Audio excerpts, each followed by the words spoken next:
So I think it's now ready. It's already working. Again ask the attention of everybody to focus their attention into our big screen. Hello, magandang araw sa inyong lahat dyan sa Grand Solidarity Get Together Unite for Duterte. Sa mga nanonood nito, maraming salamat sa lahat ng suporta nyo sa tatay ko. Mabuhay kayo and sana magpatuloy kayo na happy na mga tao. Thank you. Maayong adlaw kaninyong tanan. Magandang araw sa inyong lahat. My warmest greetings of love to everyone present today in The Hague, Netherlands. Once again, I would like to thank you for your unwavering love and support for President Rodrigo Roa Duterte and our whole family. I apologize for being unable to make it there today as I am back in the Philippines to continue with my education, because I am sure that is what my father, Dada Rudy, would want.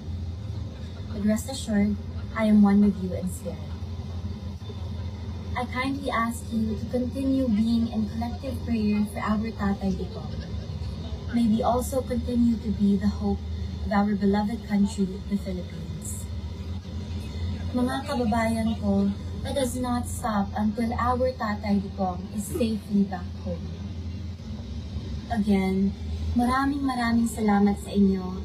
Mabuhay kayo at mabuhay ang Pilipinas. Isang lahi, isang diwa. Sa mga kapwa ko Pilipino sa iba't ibang panig sa mundo, sana hindi kayo mapagod sa pagdarasal na makauwi na ang ating mahal na Presidente Rudy.